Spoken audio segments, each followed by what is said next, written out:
everyone, guys. Welcome back to a yet another amazing and a different session today. So today we have one very special person जिससे आप लोग बहुत अच्छे से connect कर पाओगे, right? Because जिनसे आज हम बातें करने वाले हैं, जिनसे आज हम खूब सारी डिस्कशन करने वाले हैं, ये एक दिन पहले आपके जैसे ही स्टूडेंट है, इन्होंने बहुत अच्छे से मेहनत करी और आज ये IIT दिल्ली में है. So guys, let me introduce all of you to Rishi. So Rishi, hi, welcome to our channel. Yeah, thank you, ma'am. Okay, so guys, this is Rishi. He is an IITian. Presently, he is there in IIT Delhi और ये computer science engineering कर रहे हैं. ठीक है, इनकी JEE advance में AIR rank आई थी 98. सो वो अपने आप में बहुत ही एक अमेजिंग चीज है, राइट? सो आज हम इस सेशन को बहुत ज्यादा इंफॉर्मेटिव बनाने वाले हैं सो दैट ऋषि आपके साथ बहुत सारी चीजें शेयर कर पाएंगे, अपना एक्सपीरियंस. आपके अगर कोई भी क्वेश्चंस हो तो ऐसे क्वेश्चंस हम यहाँ पर ऋषि से पूछने वाले हैं. सो ऋषि, फर्स्ट ऑफ ऑल आप थोड़ा सा अपने बारे में इंट्रोड्यूस करो सो दैट स्टूडेंट्स जो हमारे एटम्स हैं वो आपको जान पाएं. हेलो गाइस, जैसा कि मैम ने आपको बताया कि मेरा नाम ऋषि जैन है और JEE एडवांस मैंने 2020 में दिया था, जिसमें मेरी ऑल इंडिया रैंक 98 थी. और उसके अलावा अभी मैं IIT दिल्ली से कंप्यूटर साइंस इंजीनियरिंग कर रहा हूँ और मैं आपको आगे IIT JEE कैसे क्रैक करना है इसके लिए टिप्स दूंगा और स्ट्रेटेजी बताऊंगा. अरे great Rishi, great. So Rishi, I think हमारे जितने भी एटम्स हैं, जितने भी हमारे अनअकैडमी के एटम्स हैं, वो आपसे आज बहुत ही अच्छे से कनेक्ट कर पाएंगे बिकॉज आपने सेम वो जर्नी जी है जो ये बच्चे अब जिस जर्नी पे ये चल रहे हैं, है ना. इन सब बच्चों का एक ड्रीम है कि ये भी IIT जाए. इनका एक ड्रीम है, एक एम है कि ये भी IIT में मचा सके. So Rishi, I have a question. ये जो जितने भी आज मैं आपसे क्वेश्चंस पूछूंगी, ये कहीं ना कहीं मुझसे ये सारे बच्चे पूछते रहते थे. So you know, I will be a mediator जो इन बच्चों के क्वेश्चंस आप तक पहुंचाएंगे. ठीक है. एक क्वेश्चन में से बहुत सारे बच्चे कॉमनली पूछते हैं कि मैम ये जो लास्ट के हमारे मंथ्स रह गए हैं JEE मेन JEE एडवांस से पहले, इसमें बहुत सारे बच्चों को स्ट्रेस होता है. मतलब ऑल्दो 2 साल हो चुके होते हैं प्रिपरेशन करने में, बट ये जो लास्ट के 2-3 महीने हैं ये बहुत ज्यादा स्ट्रेसफुल रहे होते हैं. सो आई थिंक आपके साथ भी सेम ऐसा हुआ होगा. तो मतलब आपने कैसे इस चीज को मैनेज किया, कैसे स्ट्रेस को मैनेज किया जब आपके ये 2-3, 2.5, 3, 3.5 महीने रह गए थे? ऑब्वियसली मैम, ये तो सबके साथ होता है. जैसे जैसे एग्जाम पास आने लग जाते हैं हम डरने लग जाते हैं कि एग्जाम में क्या होगा, अभी हमारी प्रिपरेशन पूरी नहीं है, ऐसा लगता है. लेकिन अगर आपने 2 साल अच्छे से मेहनत करी होगी, बहुत सारे टेस्ट दिए होंगे, तो इतना कॉन्फिडेंस खुद पे होना चाहिए कि हाँ, हमने कुछ पार्ट तो किया ही है, अच्छे से पढ़ा है, हमने 2 साल मेहनत की है. तो लास्ट के टाइम उस स्ट्रेस को हटाने के लिए मैं तो यही सोचता था कि मैंने 2 साल अच्छे से मेहनत करी है. उसके बाद फिर मैं क्या करता था, अगर मेरे को अभी भी लग रहा है कि मेरी स्ट्रेटेजी जो भी मेरी जो प्रिपरेशन है वो पूरी नहीं है, तो मैं जो लास्ट के मंथ्स होते थे उनमें हर वीक एक टेस्ट तो लगाता ही था और उस टेस्ट के बेस पे खुद को जज करता था और सोचता था अगर इस टेस्ट में मैंने अच्छा किया है तो हाँ, मैं एटलीस्ट प्रिपेयर तो हूँ. उसके अलावा स्ट्रेस रिलीज के लिए मैं मेडिटेशन करता था, ठीक है, जो कि काफ़ी हेल्पफुल था क्योंकि एंजाइटी रिलीज करने के लिए मेडिटेशन सबसे बेस्ट होता है. और उसके अलावा अगर आप मेडिटेशन और अगर आप रेगुलर पेपर लगाएंगे तो आपको अपने आप जो सारी जो टेंशन होगी ना वो चली जाएगी और आपको लगेगा हाँ मैं प्रिपेयर हूँ. और एग्जाम में भी ऐसा होता है कि हमको टेंशन होती है, लेकिन अगर आपने रेगुलर पेपर लगाए होंगे, आप घर पे बैठे होगे 3 घंटे अच्छे से या जहाँ भी आप एग्जाम देते हो, तो उस दिन भी आपको टेंशन नहीं होगी क्योंकि आपको लगेगा हाँ यार ये सब तो मैंने पहले से कर रखा है, मैंने बहुत सारे पेपर लगाए हुए हैं, तो सब नॉर्मल लगेगा, तो सारी टेंशन अपने आप कम हो जाएगी. ओके, सो मैं आपकी बात से जितना कंक्लूड कर पाई, सबसे पहली चीज तो ये गाइस कि सेल्फ मोटिवेशन इन्होंने अपना बनाया रखा. जब भी इनको ऐसा लगता था कि ये स्ट्रेस में है, ये अपने आप को मोटिवेट करते थे, राइट? और दूसरी चीज जो मैंने आपकी बात से कंक्लूड करी वो ये कि आप अपने आप को ट्रेन करते थे फॉर द एग्जाम जिसके लिए आप प्रिपेयर कर रहे हो. सो आई थिंक आप हमेशा अपने आप को इस चीज के लिए ट्रेन करते थे by giving different test, right? So guys, ये सारे पॉइंट्स आपको नोट डाउन करने हैं बिकॉज जब आपको ऐसी मेंटरशिप मिलती है फ्रॉम द स्टूडेंट्स जो खुद IIT के लिए प्रिपेयर करते हैं और फिर उनका IIT में सिलेक्शन होता है, सो आई थिंक ये वो दिल से दिल वाला कनेक्शन बनता है ना. सो हाँ ऋषि, एक और जो बहुत ही कॉमन सी चीज है, आपने बोला कि आप टेस्ट देते थे, हर वीक आप टेस्ट देते थे. बहुत बार ऐसा होता होगा कि आपके टेस्ट में जितने आपके एक्सपेक्टेड थे उससे बहुत ज्यादा कम मार्क्स आए. है ना। तो जब आपने टफ सिचुएशन या लेट्स से आपका टेस्ट है अपकमिंग वीक में और आप बिल्कुल भी प्रिपेयर नहीं हो, तो ये ऐसी जो टफ सिचुएशन होती थी जब आपके मार्क्स नहीं आते थे, तो आपकी क्या स्ट्रैटेजी रहती थी, आप कैसे बाउंस बैक करते थे, आप कैसे गिव अप नहीं करते थे, थोड़ा सा इसके बारे में बच्चों को बताओ प्लीज। मैम हाँ, सबसे पहले आपने जैसे कि बताया कि अगर आपका पेपर खराब चला गया तो आपको क्या करना है। तो ऑब्वियसली जब पेपर खराब जाता है तो हम सैड तो हो ही जाते हैं, हर कोई सैड हो जाता है। तो उस समय आपको ये सोचना है सबसे पहले कि हमने पेपर में क्या गलती करी जिसकी वजह से हमारा पेपर खराब गया। आपको उस पूरे पेपर को एक बार एनालाइज करना है, जिन जिन क्वेश्चन में आपने गलती करी है, जिन और अगर आपको लग रहा है कि इनमें मेरे मार्क्स आ सकते थे बट मैंने कोई सिली मिस्टेक कर दी या कुछ कर दिया, तो आपको सबसे पहले तो वो चीज़ें देखनी है कि हाँ किन जगह आपकी सिली मिस्टेक हो रही है। तो उससे आपको एक चीज़ पता चलेगा कि आपका फोकस कम था या आपकी प्रिपरेशन कम थी। अगर आपकी सिली मिस्टेक ज़्यादा हो रही है तो ऑब्वियसली फोकस की आप में कमी है और उसको बढ़ाने के लिए आपको मेहनत करनी पड़ेगी। और अगर ऐसे बहुत सारी जगह हैं जहाँ आपने देखा कि हाँ इसका तो मुझे कॉन्सेप्ट ही नहीं पता था, तो आपको सबसे पहले वो नोट डाउन करना है, वो जो भी चैप्टर्स हैं, जो भी प्रॉब्लम्स हैं, जहाँ जिन चैप्टर्स की आपको चैप्टर्स नोट डाउन करने हैं और फिर उन चैप्टर्स पे आपको प्रॉब्लम्स लगानी है।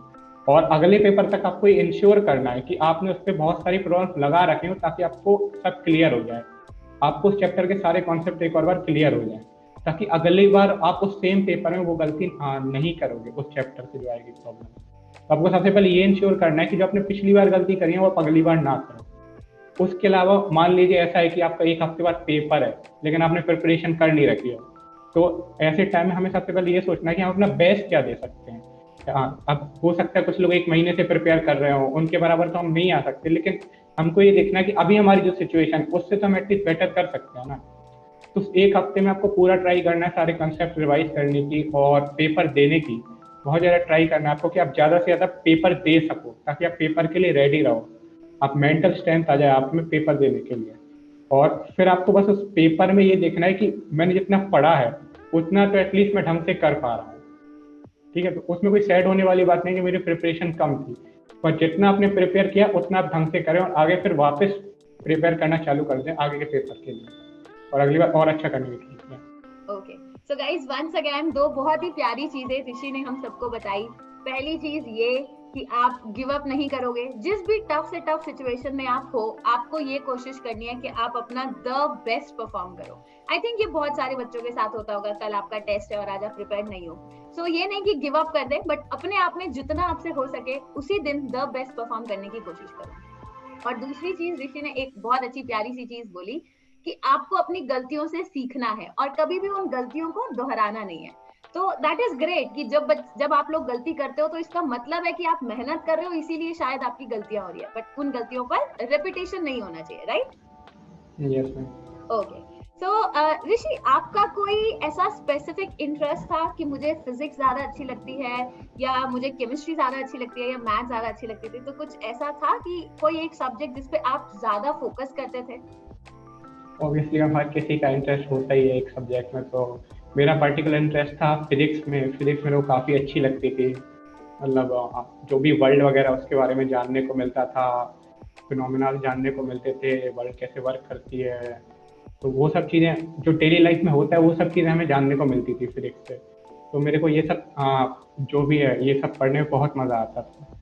तो फिजिक्स मेरा फेवरेट सब्जेक्ट था और जब मैं फिजिक्स पढ़ता था मैं फुल फोकस के साथ पढ़ सकता था और काफ़ी अच्छा लगता था।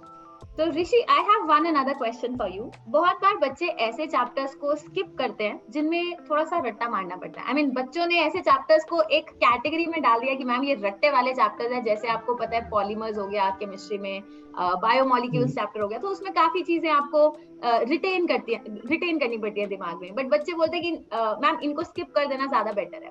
सो आपकी क्या स्ट्रैटेजी थी? क्या आपने इन रट्टे वाले चैप्टर्स को पढ़ा था, इन पे टाइम स्पेंड किया था, या आपने भी छोड़ दिया था कि नहीं ये हमें नहीं करना? मैम ऐसे जो चैप्टर्स होते थे मैं उनको हमेशा ऐसे देखता था कि अगर इनमें अभी टाइम स्पेंड कर लिया रटने में या याद करने में, तो पेपर में हमें एक्स्ट्रा टाइम मिलेगा बाकी प्रॉब्लम्स को करने के लिए। तो मैं सोचता था कि यार ये तो अभी करने हमें, इनके लिए पेपर में हमको तो कुछ मेहनत करनी नहीं है, ज़्यादा एक्स्ट्रा टाइम लगाना ही नहीं। तो ये चैप्टर्स तो मैं जरूर अच्छे से याद कर लेता था जिनमें अभी याद करने का है, क्योंकि पेपर की तैयारी हमारी बहुत पहले से शुरू हो जाती है। तो इन चैप्टर्स को आपको ज़्यादा टाइम देना है एक्चुअली, ताकि पेपर में आप जल्दी से जल्दी इनके क्वेश्चन कर सको, और जो बाकी जो अच्छे क्वेश्चन आ रहे हैं, लेंथी क्वेश्चन आ रहे हैं, उनमें आप टाइम दे सको। Okay, so guys I think Rishi ने एक बहुत अच्छी सी बात दोबारा से आप सबको बताई है कि जिन चैप्टर्स को आपको ऐसा लगता है कि मैम इसमें बहुत ज्यादा एफर्ट्स लगेंगे, उन चैप्टर्स को आपको एक पॉजिटिव वे से करना है, बिकॉज वो चैप्टर्स आपको अभी टाइम स्पेंड करने को कह रहे हैं, बट पेपर में those kind of chapters are going to help you like anything, right? Okay, so Rishi एक और question I have for you. आपने प्रीवियस ईयर क्वेश्चन जरूर करे होंगे, कैन यू टेल मी कि आपने कितनी बार प्रीवियस ईयर क्वेश्चंस की प्रैक्टिस करी थी? Because I think previous year questions जब आप करते हो तो आपके अंदर एक कॉन्फिडेंस का लेवल आता है कि हमने बहुत ज्यादा पीवाईक्यूज करे, so you know the kind of questions जो एग्जाम में पूछे जाएंगे। तो आपने पीवाईक्यूज कितनी बार करे थे? मैंने पीवाईक्यूज मल्टीपल टाइम्स किए थे, मतलब 1-2 बार नहीं, उससे भी ज़्यादा बार किए थे। क्योंकि ऐसा था कि सबसे पहले एक बार तो आप तब करते हैं जब चैप्टर आप लगा रहे होते हैं, तो आपने पहली बार पीवाईक्यू तब कर ली। उसके अलावा जब भी आपका मान लीजिए टेस्ट है, एक वीक बाद टेस्ट है और कोई भी चैप्टर है, तो आप पेपर में ये अंदाजा लगाने के लिए उसमें किस लेवल की प्रॉब्लम आएंगी, तो सबसे पहले मैं पीवाईक्यू ही रेफर करता था कि हाँ वो चैप्टर देख लिया, उसके पीवाईक्यू देख लिए कि जेई में किस लेवल की प्रॉब्लम्स आती हैं उससे रिलेटेड, और फिर उसके अकॉर्डिंग अपनी तैयारी करता था कि हाँ अगर ये मेरे से बन रहे हैं, अगर मेरे से अच्छे से हो रहे हैं, तो ये चैप्टर मेरा स्ट्रॉन्ग है। उसके अलावा हर टेस्ट के पहले तो करनी है, और मान लीजिए आपका जेई है 1 महीने बाद, तो मैं क्या करता था, जितने भी प्रीवियस ईयर क्वेश्चन थे, वो प्रीवियस ईयर पेपर्स होते हैं, उनको लगाता था जो भी गिवन टाइम होता था। जैसे 3 घंटे का पूरा पेपर है तो उसको 3 घंटे में लगाऊंगा एज अ जेई, मतलब फुल ऐसे कंसंट्रेशन के साथ ट्राई करता था उसको देने की। इससे क्या होता था, मेरे अंदर एक कॉन्फिडेंस हो जाता था कि पीवाईपी मैंने कर लिए हैं, प्रीवियस ईयर सारे कर लिए मैंने, और हाँ इनमें मेरे अच्छे खासे मार्क्स आ रहे हैं, तो अब मेरा असली जो जेई है वो भी बहुत अच्छा जाएगा। तो हाँ, इसे एज अ कॉन्फिडेंस बूस्टर भी मैं यूज़ करता था, स्ट्रेटजी प्लान करने के लिए भी यूज़ करता था, और एज अ प्रैक्टिस स्टार्टिंग में यूज़ करता था। ग्रेट ग्रेट ग्रेट, मतलब आपने भी प्रीवियस ईयर क्वेश्चंस को बहुत ज्यादा इंपॉर्टेंस दी थी, एंड आई थिंक ये वन ऑफ द सीक्रेट था आपकी इस पूरी रेसिपी के लिए जिससे आप आईआईटी जा सके। So this might be one of the main ingredient, right? Yes ma'am. Okay, so Rishi, क्या आपने कभी एनसीईआरटी पे बहुत ज्यादा फोकस किया था? बिकॉज आई थिंक केमिस्ट्री के लिए NCERT one of the most important book को कंसीडर करते हैं हम। सो क्या आपने भी एनसीईआरटी पे उतना ही इंपॉर्टेंस दिया था जितनी आप दूसरी बुक्स में से पढ़ते थे? ज़रूर मैम, एनसीईआरटी को तो केमिस्ट्री में तो स्पेशली बहुत ज़्यादा इंपॉर्टेंस दिया था। जैसे बायोमोलिक्यूल्स चैप्टर या अमीन्स हमारे जो चैप्टर हैं, इनमें इनके क्वेश्चन सीधे के सीधे आ जाते हैं, सीधे मैकेनिज्म पूछ लेते हैं, या ग्लूकोज वगैरह के जो भी स्ट्रक्चर हैं, या फिर कोई भी आपके ड्रग्स वगैरह के मॉलिक्यूल्स हैं, तो ये सीधे के सीधे आ जाते हैं, इनके स्ट्रक्चर पूछ लेते हैं, कोई प्रॉपर्टीज पूछ ली जाती हैं जो एनसीईआरटी में मैंशनड होती हैं। तो इन पे फोकस करना तो हमारे लिए बहुत ज़रूरी है। उसके अलावा फिजिक्स में भी कई जगह ऐसा होता है कि एनसीईआरटी बेस्ड क्वेश्चन आ जाते हैं, एनसीईआरटी कोई थ्योरी का पार्ट होता है, वो सीधे उठ के आ जाता है। तो एनसीईआरटी पे तो बहुत ज़्यादा फोकस करने की ज़रूरत है, इसलिए एनसीईआरटी तो मैंने बहुत अच्छे से, मतलब बहुत बार पढ़ी थी। पेपर के पहले भी, मतलब पेपर के 2 दिन पहले भी बैठ के सबसे पहले एनसीईआरटी पढ़ रहा था कि अगर इसका क्वेश्चन आ गया तो ये तो करना ही है। मतलब आई थिंक आपने बहुत ही स्मार्टली इस पूरी की पूरी जर्नी को देखा है, इस पूरी जर्नी को जिया है कि जहां से आप नंबर ग्रास्प कर सको, जो इजी सिचुएशन है उसमें आपने सबसे पहले मौका देखते ही एनसीईआरटी पढ़ी, मौका देखते ही प्रीवियस ईयर क्वेश्चंस करा, right? Yes ma'am. Okay, Rishi, I have one another question. बहुत सारे जो बच्चे होते हैं वो इस टाइम पर, इस स्टेज पर आकर कंफ्यूज होते हैं। ऑल्दो उन सब बच्चों ने 2 साल में बहुत सारे नोट्स बनाए होते हैं, बट प्रॉब्लम ये होती है कि किसी भी चैप्टर का आप नोट्स उठाकर देखो, वो लगभग 15, 20, 25 पेजेस के नोट्स होते हैं। सो बहुत सारे बच्चों को कंफ्यूजन होती है, एंड ये बहुत कॉमन क्वेश्चन है, बच्चे हमसे पूछते हैं कि मैम हम शॉर्ट नोट्स कैसे बनाएं?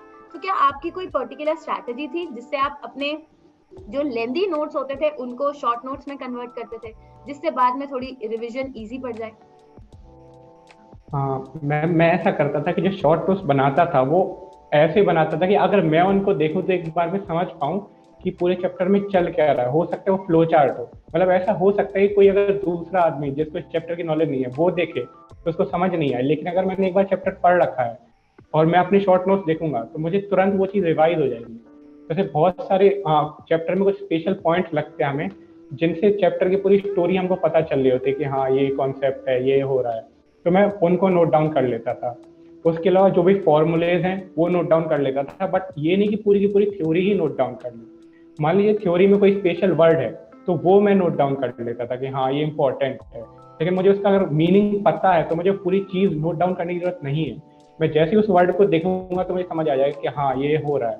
उसके अलावा फ्लो चार्ट बना सकते हैं आप कि हाँ चैप्टर यहाँ से शुरू हो रहा है, फिर ये कंसेप्ट पढ़ा है, फिर ये कंसेप्ट पढ़ा है, और पेपर के हाँ 1-2 दिन पहले आप देख सकते हो हाँ ये मेरा कंसेप्ट रिवाइज है, ये कंसेप्ट रिवाइज है, और फॉर्मूलेज आप एक बार देख लो।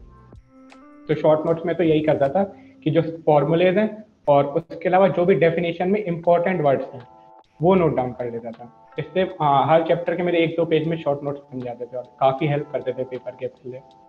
ओके, सो आई थिंक ये आप सब बच्चों को जरूर कहना चाहोगे कि शॉर्ट नोट्स तो आपको बनाने ही हैं, बिकॉज आज ऑब्वियसली के दिनों में शॉर्ट नोट्स आपके बहुत ज्यादा काम आने वाले हैं। बहुत काम आते हैं। यस।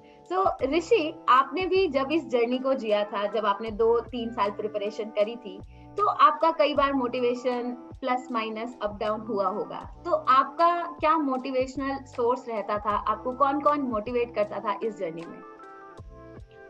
जब भी ऐसा होता था कि लगता था यार कि कितना ज़्यादा पढ़ रहा हूँ, कुछ आगे क्या होगा पता भी नहीं है, और ऐसा डाउन फील कर रहा था, तो मैं यही सोचता था मैं जितना भी पढ़ रहा हूँ अपने इंटरेस्ट के लिए पढ़ रहा हूँ, और अगर अगर मुझे अच्छा कॉलेज मिल जाता है तो इंटरेस्ट कंटिन्यू करने की मेरे को अपॉर्चुनिटी मिलेगी। तो जब भी ऐसा कभी भी लो फील कर रहा था हमेशा यही सोचता था कि हाँ ठीक है अभी मेहनत कर लो, एक बार अच्छा कॉलेज मिल गया तो अपना इंटरेस्ट कंटिन्यू कर सकते हो और भी बहुत सारी फील्ड्स में आप जा सकते हो। तो ये एक बहुत बड़ा मोटिवेशन था हमेशा जब भी डाउन फील करो कि हाँ मुझे ये सब करना है।